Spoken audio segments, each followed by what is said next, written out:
जय भीम। अब मुझे जानकारी नहीं कि दोबारा लाइव कितनी देर में या कितनी जल्दी बंद हो जाएगा, मुझे जानकारी नहीं है,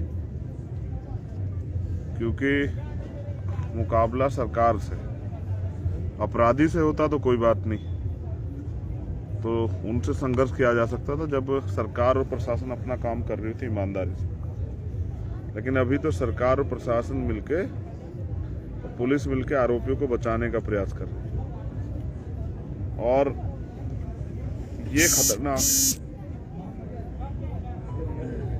ये इसलिए भी खतरनाक है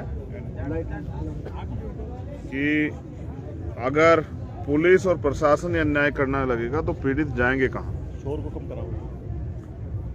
तो मैं हूं अभी राजकीय सामुदायिक स्वास्थ्य केंद्र रूपनगढ़,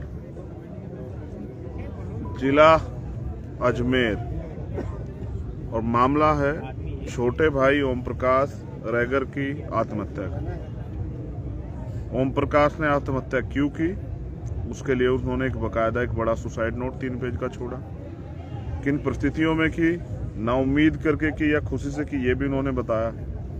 जिन लोगों के कारण की उनका भी नाम खोला। मैं भी पिछले 4 बजे से 8:30 बजे, 4.5 घंटे से मैं भी यहाँ हूँ और यहाँ के प्रशासन और सरकार का रवैया देख रहा हूँ। जब रात मैंने वो सुसाइड नोट पढ़ा तो मैंने तय किया कि सारे काम बाद में, पहले परिवार से मिलने चलेंगे और जो अंतिम इच्छा छोटे भाई ने जाहिर की है उसको पूरा करेंगे।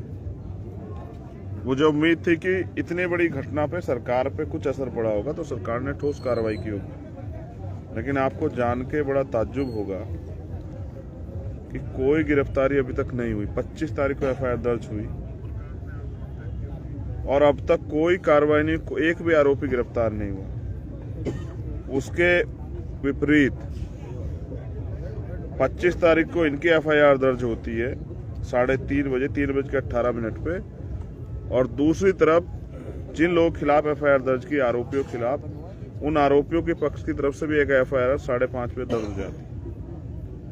और यहाँ के एसएचओ जो हैं वो ये कहते हैं कि क्या तो इस मुकदमे को वापस ले लो वरना कार्रवाई के लिए तैयार हो। एक चोरी की एफआईआर, पीड़ित परिवार, उनके बेटे ओम प्रकाश, उनके पिता, उनके चाचा, 4 लोग खिलाफ करा दी जाती। मैं भी जब यहाँ आया, जब मैं एयरपोर्ट उतरा तभी से पुलिस सतर्क थी। 2 टोलों पे हमें रोका गया और इस बात के साथ भेजा गया कि हम जाके वहाँ कोई आंदोलन नहीं करेंगे। हर बार यहाँ की पुलिस हमें अक्लमंद बनाती है, जब भी मैं आता हूँ तभी गिरफ्तार करके जेल भेज देती। तो आज मैंने उनसे कहा ठीक है, कुछ नहीं करेंगे, चलते हैं, परिवार के पास जाएंगे, अंतिम फैसला तो परिवार का है। तो आज अब मैं परिवार के बीच में हूँ। मैंने जब यहाँ के देखा, उनको सुना, वो अकेले भाई थे, 3 बहनें हैं, 2 बहनें बड़ी हैं, एक छोटी है। वो माता पिता दोनों अपाहिज हैं, खेती करके अपना परिवार चलाते थे।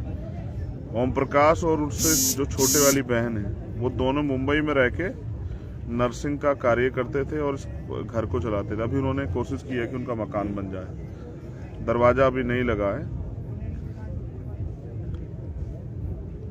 सबसे बड़ी बात जो समझनी चाहिए, ओम प्रकाश ने ये कदम उठाया क्यों, जबकि मैं इस कदम का समर्थन नहीं करता हूँ। कदम इसलिए उठाया क्योंकि हर बेटे के लिए उसका पिता हीरो होता। मैं तो अपने पिता के सपने को पूरा करने के लिए मैंने अपना कैरियर, और जो मैं पढ़ने के लिए अमेरिका जा रहा था, मैंने उसको चेंज किया।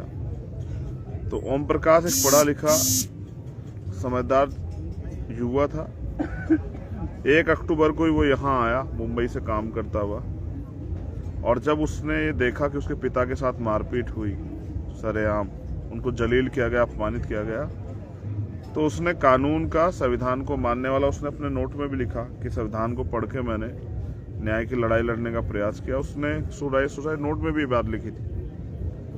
वो थाने गया एप्लीकेशन देने, पुलिस ने एफआईआर दर्ज नहीं की। यहाँ के मुख्यमंत्री कहते हैं कि शेड्यूल कास्ट SC एक्ट का SC ST कोई मुकदमा उसको दर्ज करना है, लेकिन उस दिन मुकदमा दर्ज नहीं हुआ। वो पढ़ा लिखा था और सम्मान की वैल्यू समझता था, इसलिए वो दोबारा नेक्स्ट डे गया और उसने मुकदमा दर्ज करने की मांग की और उसने कहा अगर आप नहीं दर्ज करोगे तो हम सीनियर अधिकारियों के पास जाएंगे और हम कोर्ट जाएंगे। तब FIR दर्ज हुई, लेकिन जैसा मैंने बताया उसके 2 घंटे बाद उनके खिलाफ भी मुकदमा दर्ज हुआ और लगातार उस पर दबाव बनाया जा रहा था कि मुकदमा वापस लो वरना तुम्हें जेल भेज दिया जाए। तो जैसे मैंने कहा कि उनके पिता उनके लिए हीरो थे और अपने हीरो को बेइज्जत होते जलील होते उस बेटे ने देखा और फिर न्याय भी नहीं हो रहा है। 25 तारीख से लेके कल तारीख थी 1 नवंबर, कोई कार्रवाई नहीं हुई और ये वो बर्दाश्त नहीं कर पाया और उसने सुसाइड नोट लिखा और उसने सुसाइड कर लिया। वो हम सैकड़ों लोगों को, लाखों लोगों को जगा गया कि अन्याय करने वाले से अन्याय सहने वाला ज्यादा दोषी होता है। जो लोग अन्याय सह रहे हैं उनके लिए मिसाल है, लेकिन मैंने फिर कहा कि मैं इस कदम को सही नहीं मानता। लेकिन उसने जो सुसाइड नोट में मेरे लिए छोड़ा था, मैं कल मध्य प्रदेश में था और मैं खाकी जो हमारा सम्मान है देश का, उसकी जो कारगुजारी है उस पर मैं कल वहां भी बोल रहा था कि अगर पुलिस सरकार के हिसाब से ही, ताकतवर लोगों के हिसाब से ही, सामंतों के हिसाब से ही काम करेगी तो गरीब आदमी न्याय के लिए कहाँ जाएगा। तो मैंने कल भी वहां की पुलिस को कहा कि एक काम कीजिए, खाकी उतार दीजिए, इसका जनता सम्मान उस पर विश्वास करती, खादी पहन लीजिए और नेता बन के आइए तो जनता आपको सबक सिखाएगी। और यहाँ भी हालात ऐसे ही, अगर SHO ने समय पे कार्रवाई की होती, SHO ताकतवर लोगों के से रुपए लेके शांत ना बैठा होता, इनके खिलाफ उल्टा कार्रवाई न करा होता तो शायद आज ओम प्रकाश हमारे बीच होते। इसलिए हम लोगों ने मांग की है कि उस SHO पे और उस CO पे, जिसके ऊपर जांच की जिम्मेदारी थी और वो आरोपी घर बैठ के चाय और नाश्ता करता और उल्टा ओम प्रकाश उसके पापा को धमकाता है, यानी कि वो अपने कार्य के प्रति भी लापरवाह, अपनी पावर का मिसयूज कर रहे हैं। उनके पास अगर मुकदमा लिखने का अधिकार है, धारा लगाने का अधिकार है, तो क्या पीड़ितों को ही मारने का काम करोगे? तो जिन्होंने अपनी पावर का मिसयूज किया उस SHO CO खिलाफ भी हमने लिख के दिया कि उनके खिलाफ FIR दर्ज हो। और वो सरपंच, वो पैसे वाला व्यक्ति जिसके ताकत के दम पे कानूनी कार्रवाई नहीं थी, उसके खिलाफ भी हमने मुकदमा दर्ज करा है। अभी हमारी बहुत सारी मांगे जो है बाकी, लेकिन सबसे आवश्यक मांग यहाँ के मुख्यमंत्री से, मैं तो ये समझता था वो पिछड़े वर्ग से आते हैं तो कम से कम दलितों की, आदिवासियों की, पिछड़ों के दर्द को समझते होंगे, लेकिन एक सिंगल शब्द भी नहीं कह पाए। एक नौजवान ने अपना जीवन खत्म कर लिया, उनकी सरकार में न्याय नहीं हुआ, उनकी पुलिस, उनके प्रशासन ने न्याय नहीं किया, एक सिंगल लाइन का ट्वीट नहीं कर पाए, वो एक बात नहीं कह पाए। वो यहीं थे कल, लेकिन उनको एहसास नहीं कि जिनकी वोटों पे बने हो उनके न्याय की लड़ाई को कौन लड़ेगा, उनको न्याय कैसे मिलेगा। आपके पुलिस और प्रशासन के लोग अगर तानाशाही करेंगे तो न्याय कैसे होगा। तो अभी तक वो SHO सस्पेंड नहीं हुआ। ये बात हमें तब पता लगी जब हमने उस मुकदमे को दर्ज कराने के लिए एप्लीकेशन दी, तो मुकदमा लिखेगा कौन, तो पता लगा थाना अध्यक्ष अभी वही हैं। जिस SHO ने उस समय कार्रवाई नहीं करी वो आज क्या न्याय देगा। इसलिए वो CO और SHO अभी भी अपनी कुर्सी पे है, तो मैं समझता हूँ न्याय नहीं हो सकता। तो अभी भी मैं उम्मीद करता हूँ कि सोए हुए मुख्यमंत्री जागेंगे। मैंने उनकी यहाँ फोटो लगी है, मैंने पानी से उनकी आंखें धोने का प्रयास किया कि उनकी आंखें खुल जाएं, उनके प्रदेश में क्या हो रहा है। और अगर हम संघर्ष करेंगे, मोर्चेबंदी करेंगे तो रोने लग जाएंगे इनके यहाँ से लेकर दिल्ली तक के नेता और कहेंगे कि बताइए विपक्ष के खिलाफ ही चंद्रशेखर आंदोलन कर रहे हैं। तो मैं जानना चाहता हूँ, यहाँ विपक्ष में यहाँ तो सरकार है, आप पूरे देश में हल्ला मचाते हैं कि लोकतंत्र की हत्या हो रही, तो आपकी सरकार में क्या हो रहा है।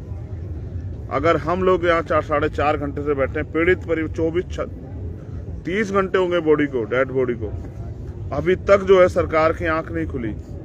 अभी तक जो है इन 3 बच्चों का क्या होगा, उनके विकलांग पिता माँ का क्या होगा, इस पे सरकार ने एक शब्द नहीं बोला। सरकार का कोई कैबिनेट मिनिस्टर, सरकार का कोई नेता यहाँ नहीं आया।